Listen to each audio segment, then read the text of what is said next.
কোথায় আমি মেয়ের বিয়ে দিয়েছি আর 10 মাস হলো আমি নানা হয়ে গিয়েছি। এখন আমার নাতনির বয়স 10, কিন্তু আমার মেয়েটা যখন ছোট ছিল আল্লাহ আমাকে একটাই সন্তান দিয়েছে আর দেয়নি মেয়েটাই। তো আমি বাইরে জালসায় চলে যেতাম, তো ওই বাচ্চা মেয়েটা কি ওর মা দোকান পাঠাতো। তো আমার বাড়ি থেকে এই 200 গজ দূরে আমার ফুফাতো ভাইয়ের দোকান, বেশ কাছাকাছি দোকান। তোকে তেলের বোতলটা দিত, হাতে হয়তো টাকা দিয়ে দিত 50টা, যা তোর চাচার কাছে তেল আনবা।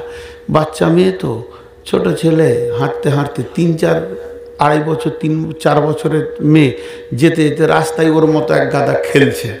তখন ওই কী করতো, টাকাটা বোতলটা নামিয়ে দিয়ে খেলাতে লেগে গিয়েছে। বুঝতে পেরেছেন কি না? খেলাতে গাফেল হয়ে গিয়েছে।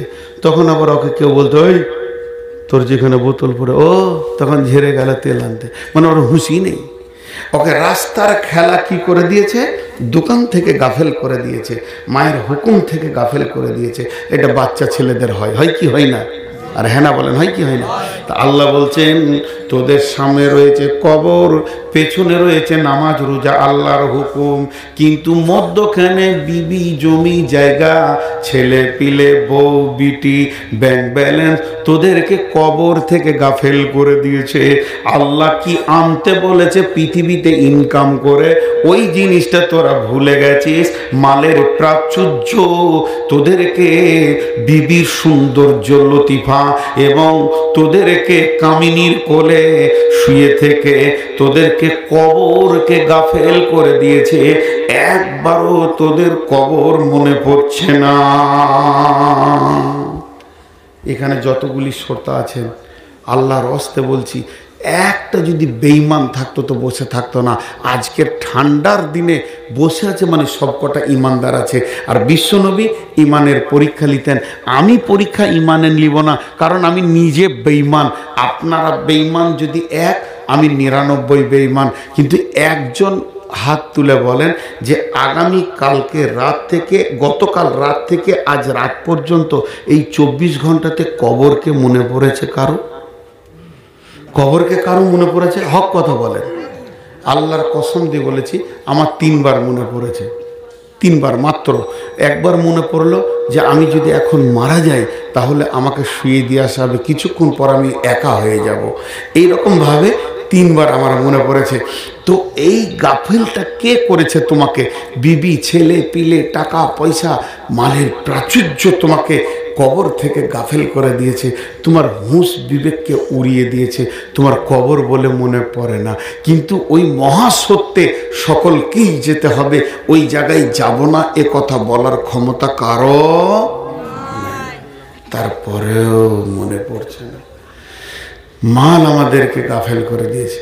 আল্লাহকুমুত তাকাসুর হাত্তা যুরতুমুল মাকাবির। এবার শুনেন, একজন সাহাবীটার নাম কেউ বলছে আবু দারদা, কেউ বলছে আবু আইয়ুব আনসারী। এই 2 জন সাহাবীর মধ্যে মতভেদ রয়েছে। ও আমার মা, ওরে আমার বোন, ওরে আমার বেটি, ও আমার বাপ ভাইয়ের দল, ঘটনাটা ভালো করে শুনেন। গোটা বাড়িতে কেউ নাই, স্বামী স্ত্রী 2 জনে রয়েছে। আর ওই 2 জনেই আছে, 2 জন ব্যাচেলিয়র, 2 জন হয়ে গেছে ইয়ং, এখনো তাদের যৌবনের ভাটা পড়েনি, এখনো তাদের যৌবন ভাটিয়ে যায়নি। উত্তাল যৌবন 2 জনেরই আছে। বাড়িতে কেউ নাই, স্বামী স্ত্রী, স্ত্রী আর স্বামী, এছাড়া বাড়িতে কেউ নাই। এই ওঠ, দাঁড়া, আমি দাঁড়াতে বলছি, দাঁড়িয়ে যা, এদিকে তুই ওখানে সরে বস, ওকে মাঝে দাও তো। এই তুই ওঠ, ওই দিকে যা। না, ছোট ছেলের এটা নিয়ম, এদেরকে মসজিদেও এইভাবে ফাঁক করে দেবেন, না হলে এটা করবে। এটা বয়স। তো ধ্যানের সঙ্গে শোনবে বাবা, তোরা ছেলে মানুষ, এগুলো মনে রাখবি, মনে রাখলে অনেক কাজে লাগবে। কি বলছিলাম, মাথা থেকে হারিয়ে গেল। তাহলে 2 জনেই জওয়ান। একটু ইশারায় বলছি, 2 জনের ভিতরে এখনো যৌবনের ভাঁটি পড়েনি। আবার আছে কি অবস্থায়? বুঝেন, যারা ব্যাচেলিয়র, যাদের বিয়ে হয়েছে তারা বুঝেন কি অবস্থায় দুজনে রয়েছে। গোটা ঘরটা তাদের, মা নাই, আব্বা নাই, সব বাইরে কোথাও আছে। এর থেকে মধুর টাইম কি হতে পারে? স্বামী স্ত্রী মিলবে তো গুনাহ নাই, আল্লাহর ভয় নাই, আর দুজনেই জওয়ান, বিবি সুন্দরী। আবার আছে কিভাবে? আছে কিভাবে? স্ত্রীটা বসে আছে আর স্বামীটা ওর জায়গায় মাথা দিয়ে শুয়ে আছে, বালিশ লাইনি। এবার বলেন, স্বামী মাথাটা যদি স্ত্রীর জায়গায় থাকে, আর স্ত্রীটা আবার এমনি করে তার মাথার চুলগুলো, দাড়িগুলো বিউলি করছে, তাকে আনন্দ দিচ্ছে, এমন সময় দেখছে স্বামীটা ডুকরে ডুকরে কাঁদছে। এই কাঁদাটা দেখে বিবিটাও কেঁদে ফেলেছে। তখন বিবিকে স্বামী জিজ্ঞেস করছে, ও বেগম তুমি কাঁদছো কেন? উত্তরে বলছেন, আপনি কাঁদছেন এর জন্য আমি কাঁদছি, তবে আমি কাঁদছি কেন এ কথা তো বলবোই বলবো, তবে আপনি আগে বলেন, হে আমার স্বামী, ও আমার প্রাণ প্রিয় ভালোবাসা, কেন আপনি কাঁদছেন? এ ঘরে কেউ নাই, আপনি আর আমি, আমি আর আপনি দুইজনই যৌন উত্তাল হয়ে আছে এবং মাথাটা জেগে আছে, আর বিবি তার উপরে এমনি করে মুড়ে কাজ করছে।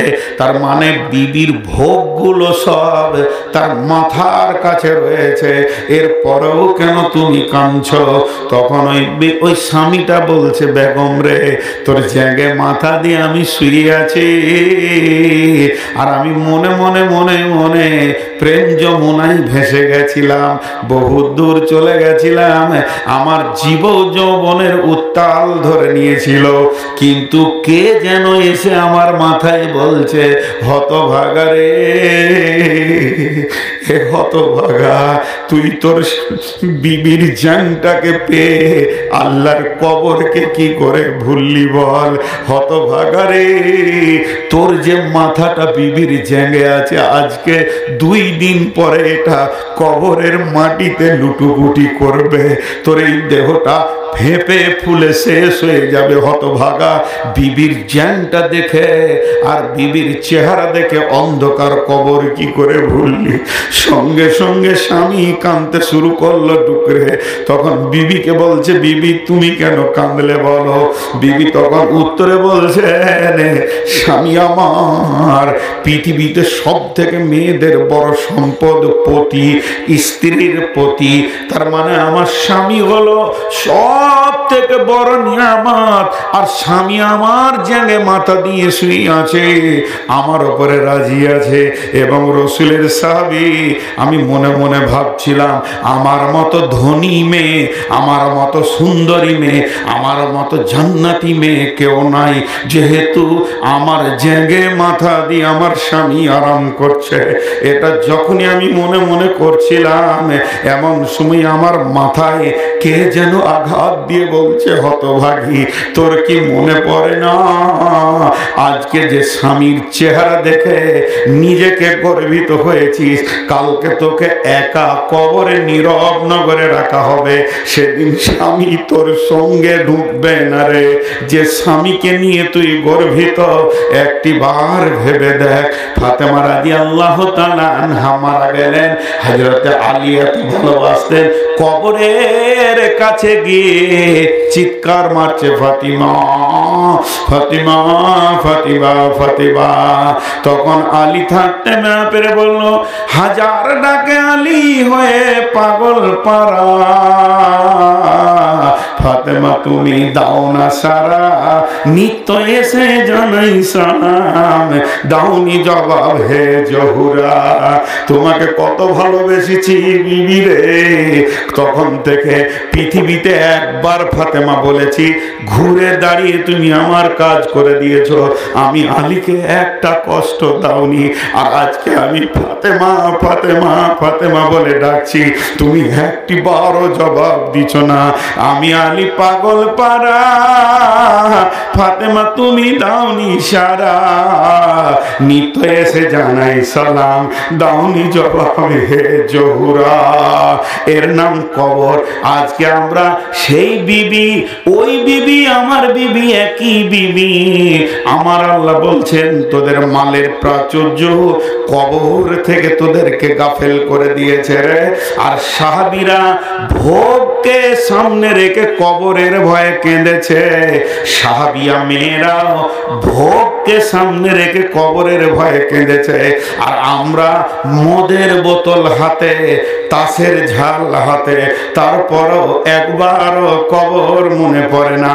আল্লাহ বলছেন কাল্লা সায়ালামুন, নিশ্চয়ই তোরা একদিন জানতে পারবি। সুম্মা কাল্লা সায়ালামুন, আর একবার বলছি তোরা নিশ্চয়ই একদিন জানতে পারবি। কাল্লা কাল্লা সায়ালামুন সুম কাল্লা লা তা'লামুন, জি কাল্লা লা তা'লামুন সুম্মা কাল্লা তা'লামুন কাল্লা লা তা'লামুন ইলমাল ইয়াকিন। যেদিন তোরা ইলমাল ইয়াকিন, যেদিন তোদের কবরে যাবে সেদিন চোখ খুলে যাবে। লা তারাবুন্নাল জাহিন, দুই চোখে তোরা আযাবকে দেখবি। সুম্মা লা তারাবুন্নাহা আইনাল ইয়াকিন, তখন তোদের চোখের দেখা আযাব তোদের ইয়াকিনকে, ঈমানকে বাড়িয়ে দেবে। আর কোনো লাভ হবে না, হবে না, হবে না, হবে না। এর নাম কবর। যাওয়ার আগে ভাবতে হবে, ওখানে পৌঁছিয়ে ভেবে কোনো লাভ হবে না। ভাইরা আমার, বন্ধুরা আমার, আমি আপনাদের সামনে শুধু একটা কথা তখন থেকে বকতে আছি, কবর। আজ আমরা শেষ হয়ে গেছি, পৃথিবীর প্রাচুর্য আমাদেরকে শেষ করে দিয়েছে। উঠাউঠি করিয়েন না, যে কটা লোক বসে আছেন আর একটু সবর করেন, দু চারটি কথা বলে শেষ করবো ইনশাআল্লাহ। জি, অত্যাধিক শীতে যে আপনারা বসে আছেন, ধন্যবাদ। আল্লাহ তাবারাক ওয়া তাআলা আমাদেরকে প্রত্যেককে কবরের সওয়াল জবাবকে আসান করে দেন, মাফ করে দেন, আমিন বলেন।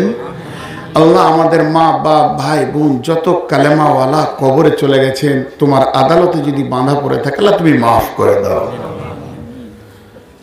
জি, এর নাম কবর। মা বোন যে কটাই আপনারা আছেন একটু ধ্যান দিয়ে শুনেন, কবর কত কঠিন জায়গা।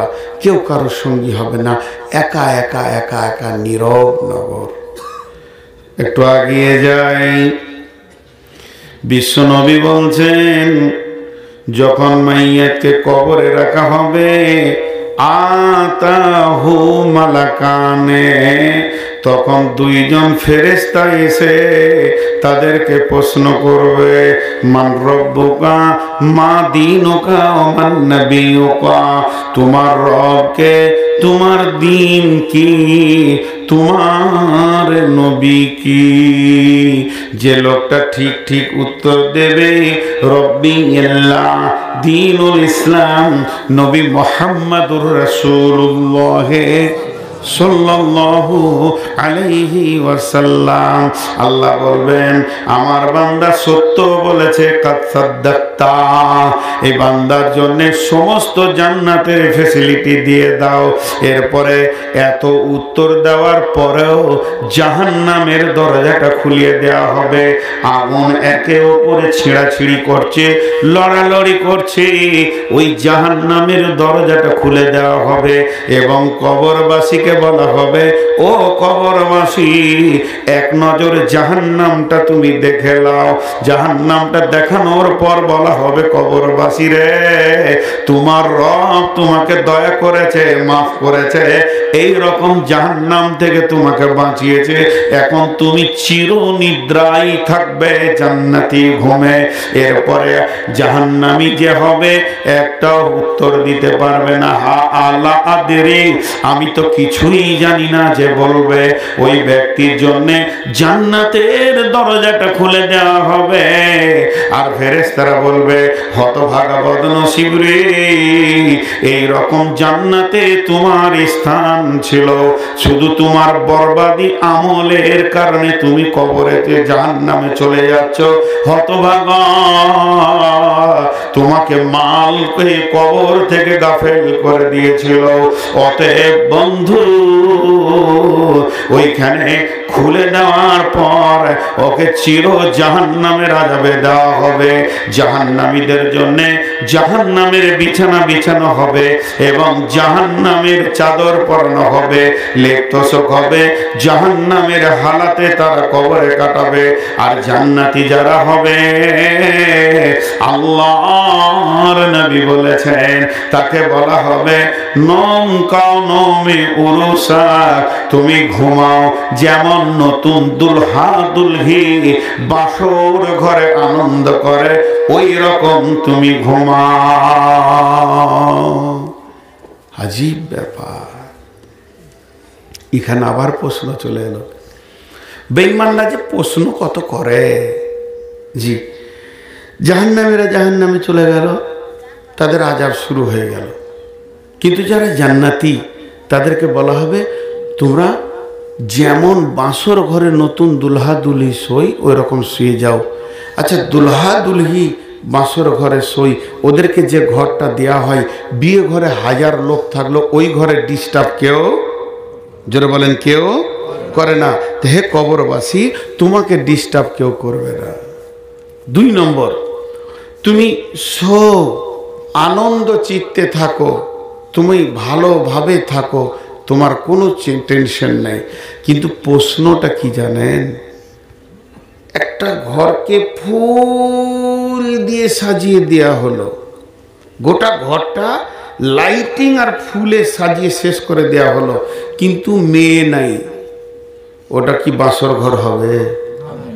গোটা ঘরটা ফুল দিয়ে সাজিয়ে দেয়া হলো, মেয়ে আছে, ছেলে নাই, ওটা কি বাসর ঘর হবে? এই দুটো থাকতেই হবে।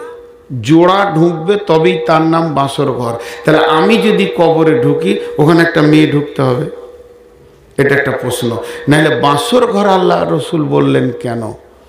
বাসর ঘরের প্রথম শর্ত আছে, ফুল নাই, লাইট নাই, লেপ নাই, তোষক নাই। যদি একটা সঁপ আর বালিশ হয়, কিন্তু নতুন বউ যদি হয়, স্বামী হয়, তো ওটা বাসর ঘর হলো। কথা বুঝতে পেরেছেন কিনা? তাহলে কবরটা বাসর ঘর বললে কেন? তাহলে ওখানে মেয়ে দিতে হবে, আর মেয়েদেরকে স্বামী দিতে হবে। কিন্তু একটা জিনিস বলি, মতো কা মানে মতো, কা উরুসা, বাসর ঘরের মতো। বাসর ঘর তো বলা হয়নি, মতোটা কি সঠিক হয়? জোরে বলেন, মতোটা সঠিক হয় না। কিন্তু আবার প্রশ্ন করছে, মতোটা যদি সঠিক না হয় তো সঠিকের মতো তো হতে হবে। কিরকম বলেন তো? এইটা